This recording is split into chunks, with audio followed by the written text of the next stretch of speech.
wanted to go into accounting profession was the idea of not only a stable job, but a job where, I can really have growth, as well as, show my skills off that I had developed over the years.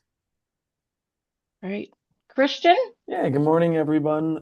So I think for me, I kind of fell into accounting. I took an accounting class in high school, and it seemed just like a really kind of interesting way to approach business and some of the topics that I'd been interested in.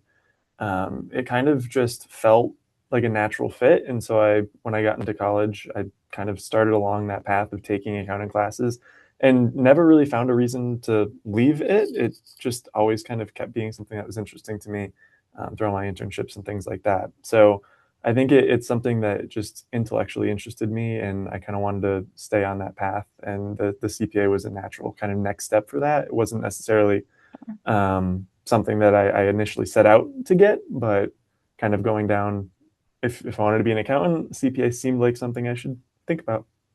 Right, right. Um, for either of you, what do you wish maybe someone had told you before you started and made the decision to enter the profession that would have made it easier or clearer to you when going down that path? Or what do you wish you knew now that you didn't then?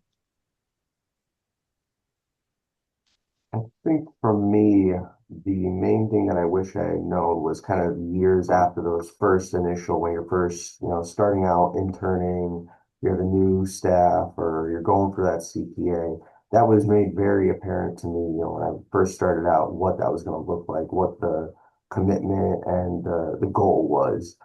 Afterwards, it's a little murky. It's not so much, clear cut.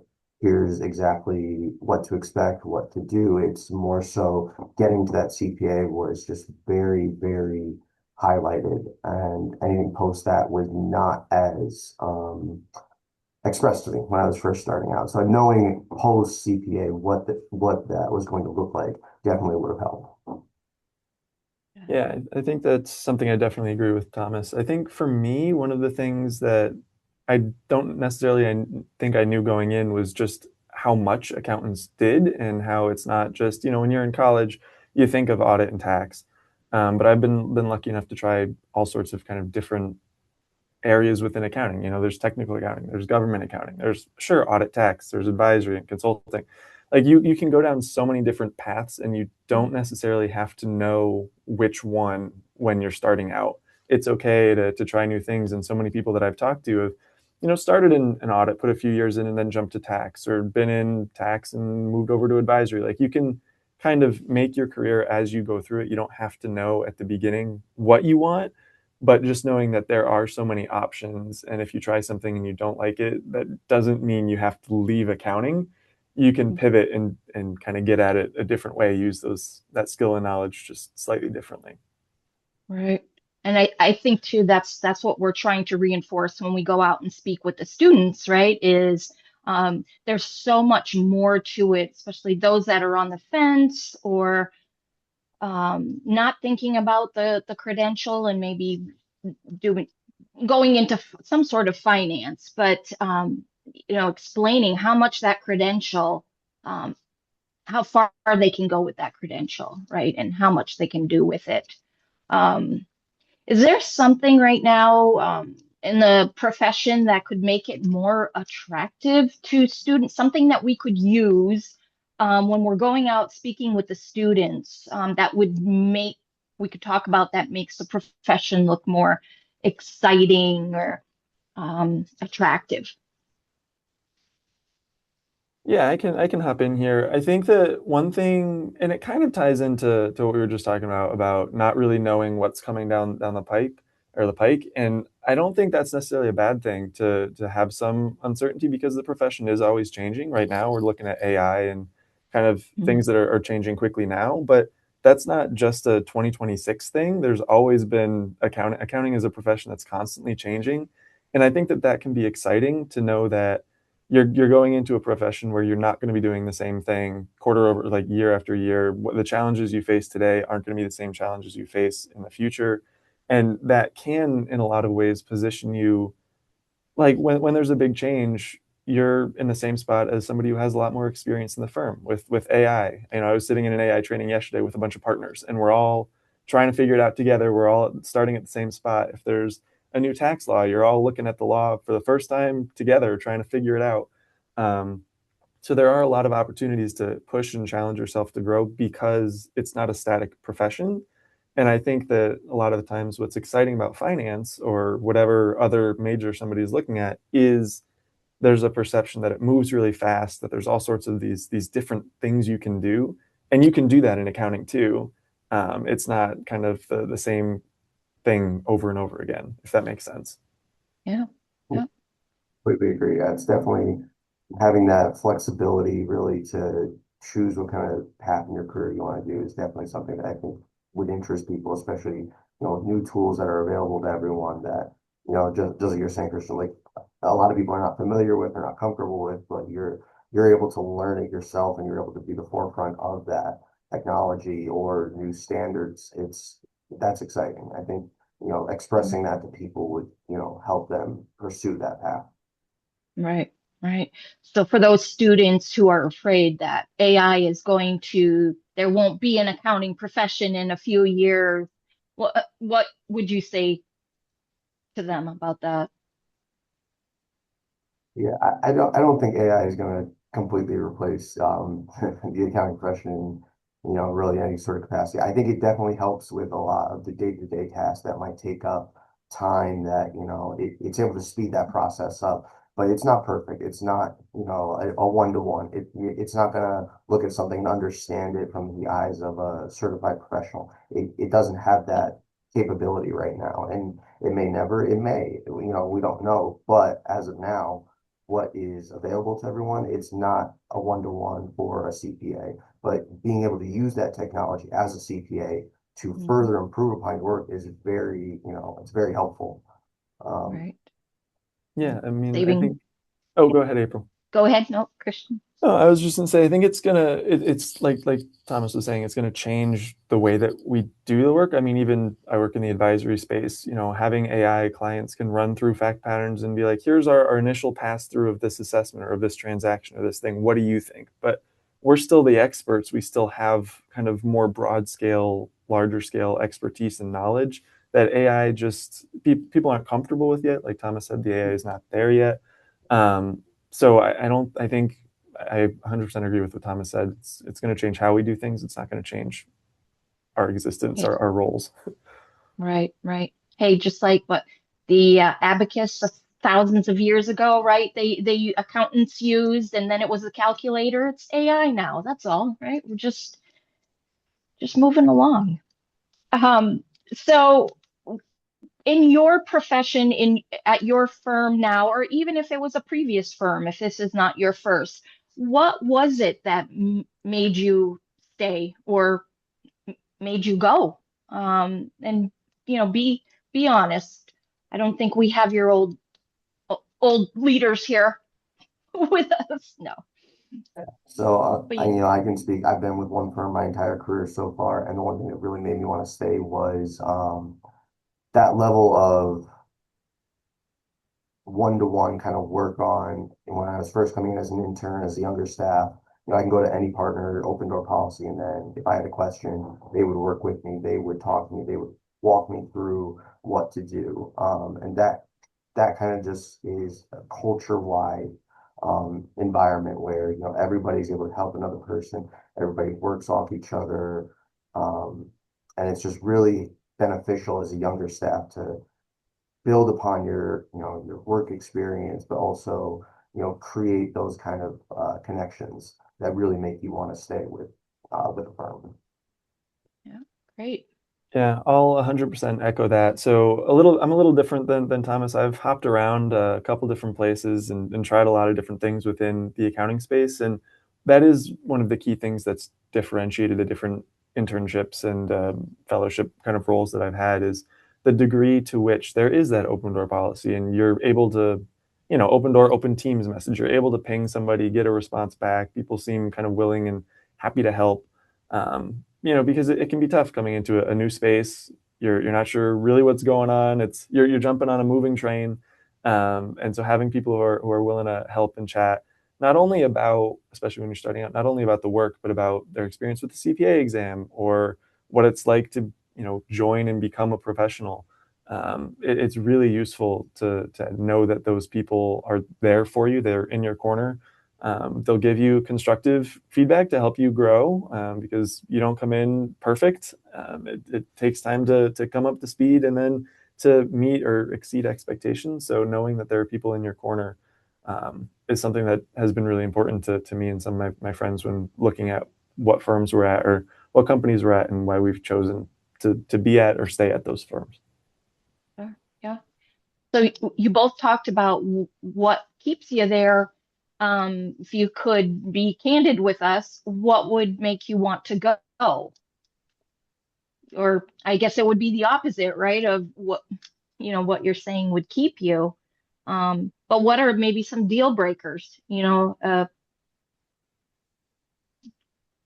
Yeah, I Um, think so just speaking about, some of the people I know who have left the profession or left firms or things like that.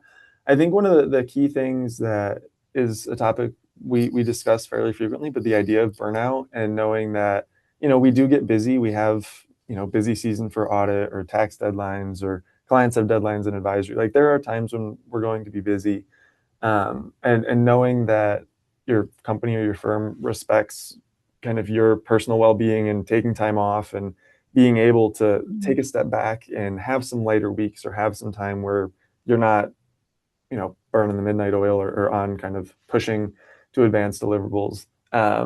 Just kind of knowing that you are valued as an employee is important. And I think once people start to lose that or they feel like their management isn't, allowing them to take the time they need or step back, I think that's when people start to look elsewhere. I don't know if you feel the same, Thomas. Yeah, no, definitely. I think when it comes to like that lack of that open and supporting culture, it definitely tends to turn people away from that type of environment and that type of firm or company. But a couple other people I've known that have kind of been deal breakers are that kind of lack of flexibility. Like the work from home, and it doesn't have to be. There are some jobs where it's completely remote work, and I don't like that idea. I think having that, in office, that face to face is definitely beneficial, but the lack of that, that flexibility where maybe it's a couple days you get to work from home and you can have that flexibility at home because that work-life balance is definitely a part of that culture. And I think a firm that recognizes that, respects it, and nourishes it is definitely something that's kept people in places, and the lack of that has made several people I know go look elsewhere because they didn't have that flexibility. yeah, yeah. So those peers who left, um, when they did leave and they gave their reason why, did they share that with their employer or did they give some other reason? Do you know?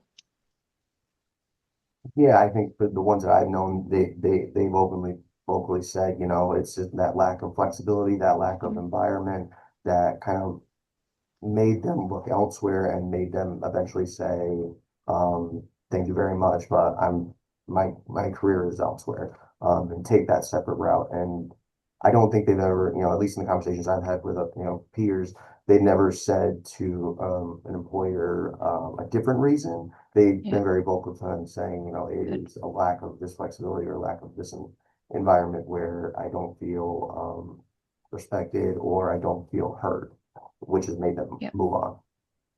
Yeah, Okay, good. I'll 100% echo that. Yeah, I think honesty is certainly the best policy, right? Um, we can't change or make changes if we don't know what's going on. So good. Um, so I guess looking now at your futures, what does your ideal career path look like, say, 5 years from now?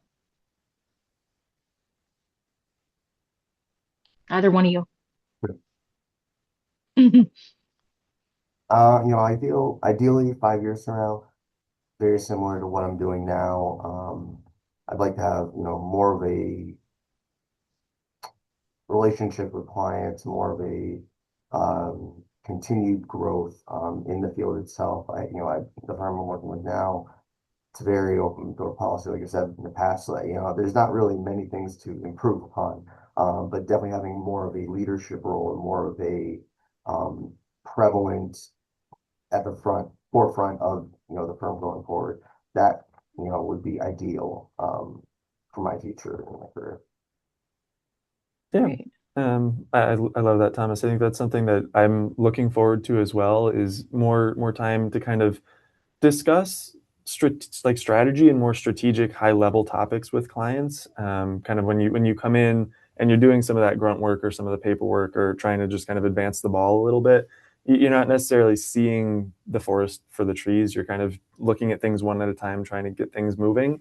And I think naturally with time, as you learn more about how all of those pieces come together, you get that perspective that's necessary for more strategy talk. So I'm excited about that. But I also really kind of am looking forward to getting into more leadership and mentorship roles within the firm itself and being able to, have the experience where I can be that person for interns or new staff and talk with them about, hey, here's some of the challenges you're going to face. Here's the things that we can do to help, or being part of trainings and being able to kind of support that culture that, makes people want to stay.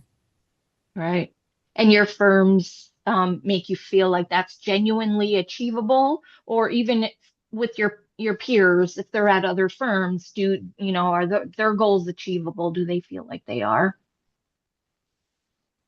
I think so. At least at my firm and some of the firms that I've been with or companies I've been with previously, there's a lot of kind of just public, not like here, if you want to be a facilitator of trainings, here's the steps you need to take, or like, talk to your people leader about, opportunity, like smaller opportunities, start with the local office, and then you can kind of move up from there. So there's kind of more of a established path for some of those Yeah. things, especially more internally. When you look at client relationships, it can be tougher because it kind of depends on who you've been working with, what industry you're in, and kind of where you form your specialty, how quickly that happens, how large your teams are. So, um, I think that maybe is a little more ambiguous and depends on where you're at, right? If you're Mhm. in a private company, you are the client, so it's obviously really different. So maybe there it's getting face time with leadership. Um, so I think in general there are established policies, and where there aren't, there's people who I can talk to kind of figure that out. Good. Yeah, definitely. I think, it's very, very, very attainable to reach, those goals and to set up, to naturally evolve where, I'm currently working with interns and younger staff that people who, when I was an intern, were doing the exact same thing to me. So it's very structured in a way that it just naturally happens. It doesn't need to be like I need to go to somebody. But I think in terms of the client advisory and those other things, there's people available for me to go to, 100%. That's great. Um, I'd like to go back to AI. I know we talked a bit about it, but didn't exactly talk about. So is this something that is exciting to you both, or does it worry you a bit? And if it does, why? I think it can be both at the same time. It can be both very exciting and also a little worrisome in terms of the application for it. It's brand new for everyone. So I've been out meetings with, partners as well as other staff that are, currently trying to implement a policy for it, find uses for it. And it's very exciting because it can help us do our jobs better. It can take monotonous tasks and just expedite them. So that way, we can get back to the jobs that require our skill level and frees us up from those other jobs. But the worrisome part is, liability issue. If you're putting in sensitive data into this, is it at risk for being exposed? And there's several other just liabilities that, frankly, people just don't know about. So that's the worrisome issue is that we could be using it to expedite all these tasks that we spend a lot of time on. But if it opens us up to liabilities that we weren't already, then that becomes the risk there. Or especially Yeah, in your profession, being trusted advisors, that's really yeah, important. I 100% agree with that, and I think that I'm also going to couch. I think that it's exciting to have tools that can do some of the mundane and repetitive tasks, if you have to do the same report every week or you have to do the same thing, pull the same numbers, it's nice to have a tool that can make that a little faster, a little easier. But like Thomas said, there's definitely concerns there. I mean, like just speaking kind of in a little more detail. So in my role, since I started back in February, so I've worked with 6 clients ish, and 5 of them have had no AI policies with us. So they're just for the security of data, they don't want their information being put into an LLM, even if we're like, hey, we've got internal restrictions on it. They still like Mm. it's not it's outside of their comfort zone. And I think there's a potential risk there if we go all gung ho, all 100%, we're all in on AI. You don't want to lose the skills for those clients who aren't there yet. You don't want to be like, well, we don't have the skill anymore to do those things. We haven't had to do that in a while. AI's just done it. So kind of making sure that we're preserving the knowledge base of how do we do some of these things, and we still have to be able to do some of those repetitive or tasks to be able to provide the insight there. And the other risk that I think is it may be interesting to think about, especially when we look at work-life balance, is if AI is speeding things up where now I can, put I want to start this transaction, so I'm going to run it in through AI and get initial conclusions about how I need to account for it under ASC, whatever. Um, is there then an expectation that my advisor is going to be able to turn around and do their analysis same day, get the auditor sign off same day because, well, hey, I was able to get an initial conclusion, right? If AI speed things up enough, what happens to, burnout and what happens to work-life balance? Are people still able to kind of maintain a regular life schedule? I think that's kind of a concern. It's just the speed there, and yeah. Right, right.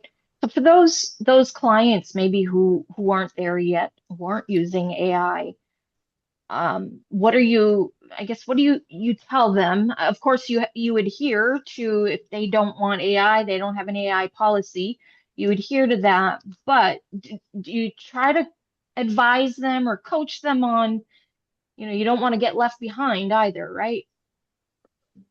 Yeah, I mean, so a lot of those clients have been, it's not necessarily their choice. They're subject to other restrictions on AI use, so they're kind of just passing it along to us and be like, hey, we're under this restriction, so you've got to be under this restriction too.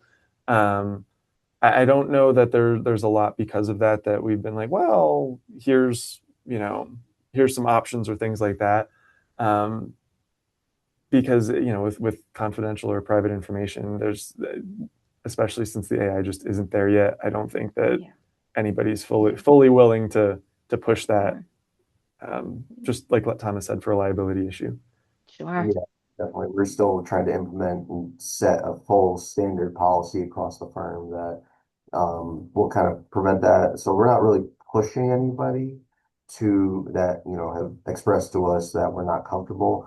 If they're not comfortable, they're not comfortable, we won't touch it. But however, we're also not at the same time trying to push them to be comfortable because it's just not established really what is safe and what isn't at this moment. So until we have a better idea of, we can tell the client for sure it's secure, it's safe, we can use this without you being opened up to potential risk until that point where we can truly know that that risk is mitigated, we're just not comfortable. Yeah, yeah. No, understandable. All right, let's move on to, and we again talked a little bit about your work-life balance too and expectations in the workplace.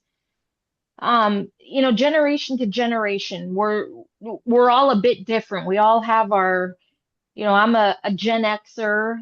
Um, so we're latchkey kids, right? We learned how to grow up without our parents around because they were both working long hours. And but what are some of the things that you are not, or your generation is not willing to put up with within the workplace that maybe the generation before you might have accepted? Be honest too. I think personally kind of like I want like a very transparent transactions between, my my partners and my managers, in discussions with me about, not only my performance, but the firm itself. I like that very transparent and honest interactions. I don't want it to be, behind closed doors. And I understand there are certain, things that obviously need to be. However, like when it comes to other things, I'd like to have that open conversation. Because if I want to see the firm grow, I want to see the firm do well. I also want to see myself be a part of that. So I think having that open, honest transaction, conversations help that. Yeah. Yeah. Yeah, I think I don't know if it's necessarily an accounting thing, but just in general, kind of knowing that people, especially in I think my and our generation, Thomas, aren't necessarily looking to stick around at one firm if it doesn't fit for them. They're willing to jump ship and try something different. Um, so I think that that goes to to those open and honest conversations, right? And something that I keep coming back to is just managing hours and expectations and burden and work life balance and having open conversations about what that actually looks like. Sorry, my light keeps turning off. Um, so I think that yeah, having something, being able to set kind of those boundaries of like, no, I have this commitment tonight. I'm not going to be able to log on. I'm not going to be able to work, or I'm taking PTO. I think that those are expectations that people maybe are setting and have that expectation. And I don't know if that's a Yeah. change or, but people being more kind of willing to say, no, I have something I want to do after work. I'm going to do that. If I need to log on afterwards, I can. But from 6 to 8 p.m., I'm out. I've got something else going on. I think that that's something that I've seen some of my colleagues be more willing to do than, earlier in their careers, perhaps as an associate, senior associate, not necessarily when you're at that manager level. I've seen a little bit more willingness to do that. Which I give credit to the honesty of this generation. I was speaking with family just last weekend. We talked about how our generation was, we accepted everything, let them pile the work on, stay until 8, 9, 10 o'clock at night. Um, it didn't matter, and stay 5, 10, 20 years, because that's how you grow. The longer you stay, the more you'll grow, the higher you'll get within the company. But they were saying that it's not like that now. You grow by moving. My, at least I know for my aunt, she was saying that she grew by moving from organization to organization. Each move she made, she received a higher pay, a promotion. So it's very interesting to see how things are today, how they're so different. Um, but I think that if you're at a great firm that, you know, you have that work-life balance, you don't necessarily have that reason to move. And if they have a pathway to leadership too, right? Um, So I guess along those lines, what does a good firm or organizational culture look like to you? What does it include? And not a mission statement per se, but just in day-to-day reality. What does it Yeah, look I like? think that a lot of the things that Thomas and I have mentioned earlier kind of come back and feed into this, right? Having that open door policy, being able to, knowing that I can talk to my manager not only about kind of my projects or questions I have, but my personal development, new types of engagement or work I want to get into, new industries I want to try. Um, like Thomas said, having honest conversations about the state of the business and knowing kind of, hey, as a firm, we're expecting things to be really busy, but then as a result of that, we're going to make sure that everyone's taking time off, that you have some downtime, that you're able to kind of maintain your work Yeah, balance. So I think all of those things, just knowing that people are there for you, that it is a community. It's, people like to know the people they work with. You don't want to go in and feel like you're just another yeah, person. So knowing that you can be an individual at work and feel supported and engaged is something that I think is really important. I'm not sure that's necessarily a new perspective on the question of the issue, but I think it's definitely something that at least resonates with me. I don't know how you feel, Thomas. Yeah, no, I think 100% I agree. It's definitely having that open, honest conversations, the open door policy, knowing that you have, mentors or other people there, that can really get involved with your professional development and actually like care, really nourish it. I think also having, going back to, work-life balance, making sure that,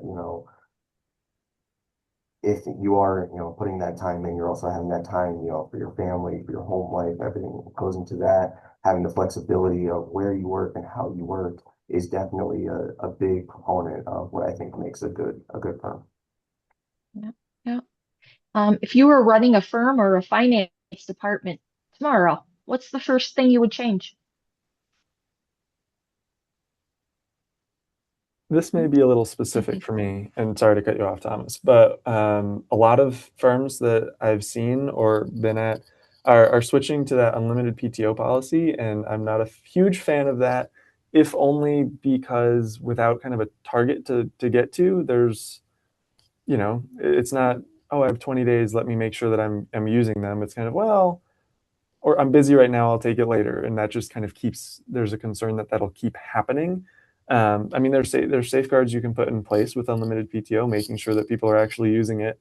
But I think having, even maybe you want to keep unlimited PTO, but having hey, unlimited usually looks like 15 to Right. 20 days. There's a reasonable expectation that um, people are still kind of taking PTO. I think that that's something that is important to me as I look to kind of make sure that I have boundaries between work Yep. and life. Yep. Yeah, that's good. I haven't had any kind of that yet, but that I've heard people talk about that issue as well that they have with that policy.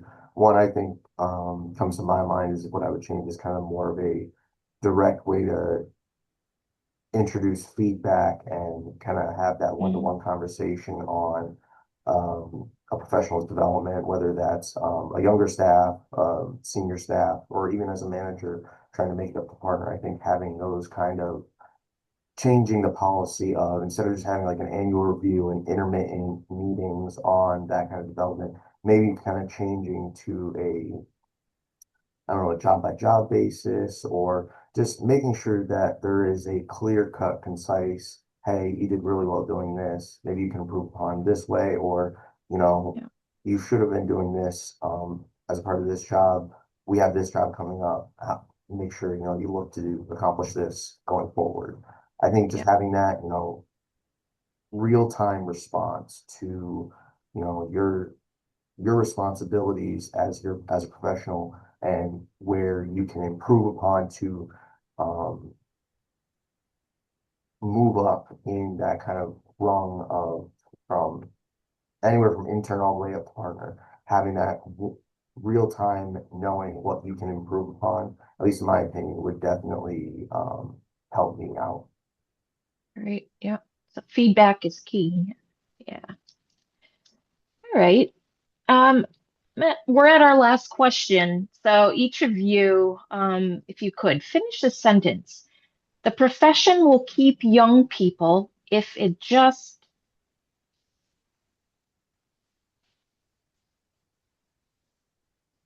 would like to take that first. I mean, I can hop in. I think for me that the key is, and maybe this is a little bit simplistic, but I think that the firm will keep young people if it promotes and keeps transparency. I think that's something that we've talked about, and that goes not only to keeping young people who are already in the profession with things like feedback, with things like talking about promotion opportunities, with things like burnout and work-life balance, right? Making sure that you're having open conversations about that, but also like we talked about even earlier today, with recruiting and promoting the profession with current students and being transparent about, hey, here's the way that the profession's changed while I've been around, and here's the things you can expect it to change by the time you join or by the time you're making manager. Being transparent about some of those challenges and the fact that, hey, you may have some intense hours. You're being transparent about opportunities that you have, things like that. I think that's key. Nobody likes a bait and switch, and I don't think that we do bait and switch. But promoting transparency kind of everywhere along the line is, I think, the answer that I would give there.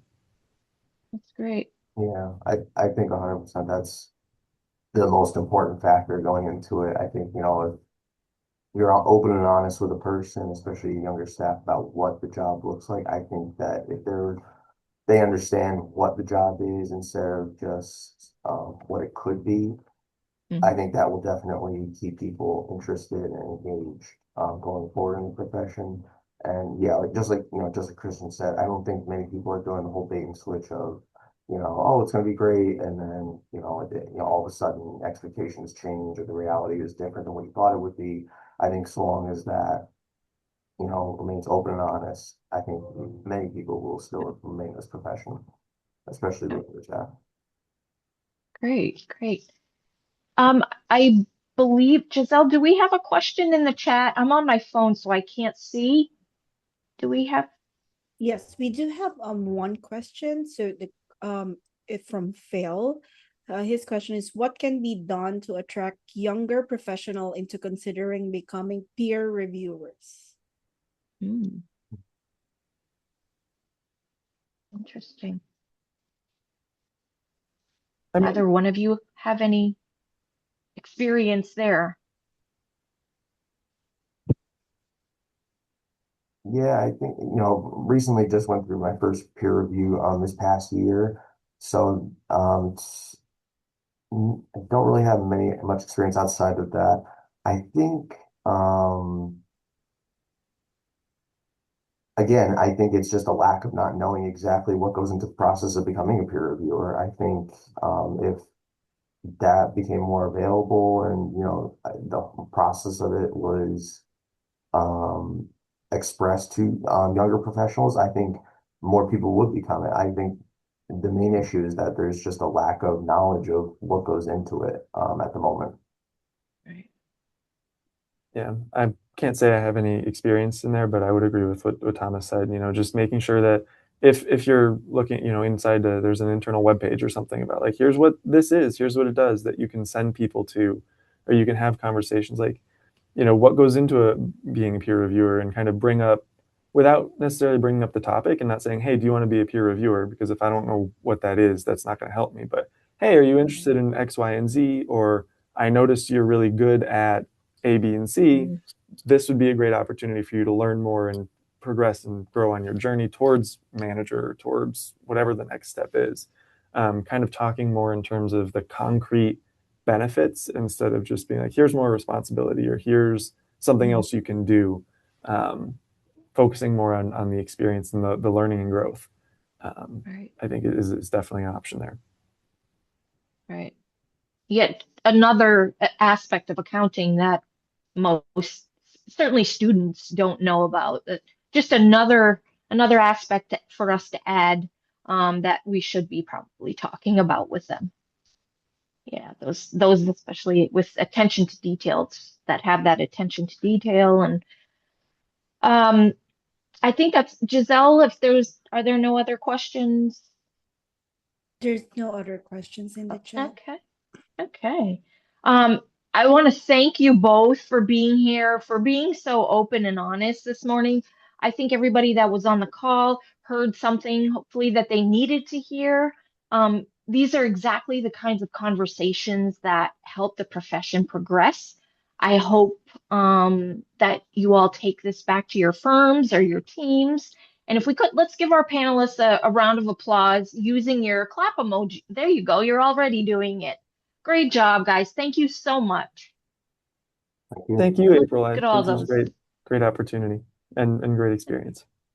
That's great, great. Look at those clapping hands. Wonderful. All right. Next up, we have CTCPA's Caitlin Bailey O'Neill with communications. She's going to talk about the Northeast Pathways update and give us some CTCPA news. So, Caitlin, on All to right. you. Thank you, April, and thank you, Thomas and Christian. That was awesome. And I think these conversations, it really does need to keep happening if we're going to continue getting people into this profession and keeping people into this profession. We have to keep talking about these things, the changes, that sort of thing going on. The other part of the equation has been the regulation side and the legislation. You've heard us talk a lot about the CPA pathways. And that really was a huge step in the right direction because we've been hearing for so long that, there was one tiny pathway for people to get into the profession and get to that CPA credential. So opening that up to three new pathways which it was in addition to the 150 hours that people are familiar with. It didn't replace that. That's still an option. But what that did was it added three new ones. You could get the post-baccalaureate degree, CPA exam, and 1 year of experience. Pathway 2 was the bachelor's degree plus 30 credit hours, CPA exam, and 1 year of general experience. And, whether it was timing, whether it was cost, if that master's degree, that extra 30 credits was a problem, you got the bachelor's degree, you got the CPA exam, and you get 2 years of general experience. They're all kind of going to get you to that same place of getting that CPA credential. And having, instead of just the one pathway, having four pathways, it is going to make a difference. We're already hearing anecdotally that it is. And I have to just kind of pat you all on the back because Connecticut really did lead the way on this. We were one of the very, very early adopters to get that done because you guys took the time to speak out. Kirsten and I spend a lot of time giving you guys all of the bullets and all of the information we can get to you so that hopefully it really is just a minute or two of your time to send that email. But then the ball's in your court. So I have to just thank you guys again. When we send those action alerts and you guys act on it, it does make a difference. That's how we got these pathways through in 2025. And actually, it became effective October 1st, 2025. So we're actually now coming up on a year of this. Still kind of early to have concrete numbers as to how this is being used. But anecdotally, we are hearing that it is making a difference. We've heard from people that, wanted to go into industry, but thought that they'd have to do some time, in public first. We're hearing those stories, which is awesome. And we've been talking a lot about the CPA pathways as, getting people into the profession, keeping people into the profession. But I know there's another aspect that not everyone is thinking about, and that is mobility. Your work doesn't stop at the Connecticut borders. You're working in other states. And one of the considerations and questions that we had to consider when we started this process was we want to make sure that your license is still good anywhere that you're going to practice. In order for that to happen, we need to have equivalent rules with other states. So I have some really good news today is that this is moving in the right direction, particularly in our region. Connecticut is already there, but most of our region is now there or getting there quickly, which is great news. So just a quick update. New Jersey, the governor signed their bill, so they also have the alternative CPA pathways. That was actually effective back in February of this year. So that one's already done. New York, governor signed as well. That is going to be effective around Thanksgiving. I believe it's November 21st, 2026. Rhode Island passed, signed the bill. Vermont passed and signed the bill. New Hampshire, it's passed and it's already in effect. So there's a bunch of states around us. Massachusetts is still working on it. It did pass their Senate 37-0. So really good indicator that hopefully the House is going to vote the same way. They're still in session at this point. So they are awaiting the House action. Session ends end of July, so July 31st. So hopefully we will have an update on that one really soon. By all accounts, it's going in the right direction. So fingers crossed on that one, because that's obviously a big one for us being our neighboring state. Maine right now is the only one that is still kind of holding out, but they are working toward it. They are planning to pursue that legislation in 2027. So we're getting close. So that's when Massachusetts passes, which we're hoping is going to happen very, very soon. We'll be updating you on that. Every state in our immediate region, except for Maine at this point, and they're coming, is going to have the same CPA pathways, which is great for not only competition, it's great for getting that CPA pipeline going, getting that built, but also for the mobility. So that's a piece that not everyone has been thinking about, and it's something we've certainly had our eye on, because the last thing we want is to do something that's going to penalize you guys as you're moving forward in your career. So we have a map on our website that we have been updating very frequently. Like I said, Connecticut was very, very early in the process, but it really has been exciting and kind of staggering to see just how quickly this has moved across the country. Given how slowly regulation and stuff can happen from time to time, it's been really cool to see. So we are constantly updating that map. And as soon as I hand you back over to April and Bonnie, I will drop that in the chat so you guys can see it. There's a lot of green, there's a lot of things coming, but we are doing really, really well in this region, which is very exciting. So thank you all for being a part of that and helping with conversations like this, with helping with our advocacy efforts, things are really looking up right now. Things are going really good. So, does anybody have any questions about this?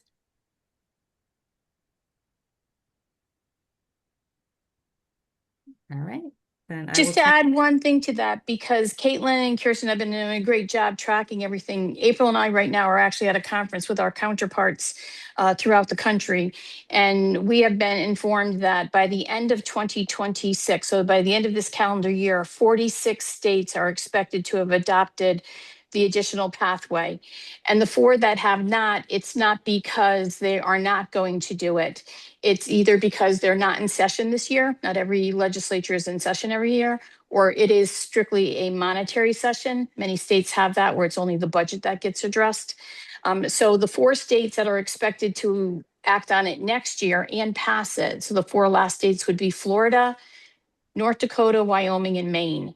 So we knew that we were going to push it hard, and Kirsten and Caitlin did a great job of working on grassroots with you guys, and you were fantastic about responding. But it will have all happened in 3 years. We will have made all these changes in 3 years so that we've modernized the pathways. So thank you, as Kirsten said, Caitlin said, to all of you, as well as to our communications team for rising to the challenge. Okay. I'll turn it back over to April and Bonnie then. Thank you. Thank you, Caitlin.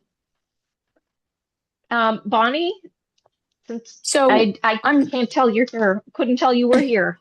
Take it I'm over. I'm jumping in because I've got, sorry, I just walked out of that other meeting, but there are 6 updates, 6 things that have happened in the last 30 days with the IRS that I thought our members should be aware of. And so I'm going to run through these very quickly, but there will be a link to everything that we're talking about in the follow-up email that goes out either today or tomorrow. So you will have the links and resources available in that email. The first thing is Circular 230 and AI. The Office of Professional Responsibility sounded out an alert 26-19. And that is the first formal AI guidance for tax practitioners. It does not create new rules, but it does confirm existing Circular 230 obligations to cover AI assisted work fully. So it talks about due diligence and that every AI generated document, citation, calculation, et cetera, needs to be independently verified. It does cite some real sanction cases because they involved hallucinations in filing. And there's just a lot in there. I would strongly recommend that you go through that document and check out what it's requiring of you, because it says that the fees, like if you're using AI, you have to be worried or concerned about unconscionable fee prohibition violations because you can't bill for AI time if you're not doing it and you're billing for manual labor. So you just may have to change your policies a little. It doesn't mean that your overall fee needs to be changed, but how you structure it or convey it may need to be modified. So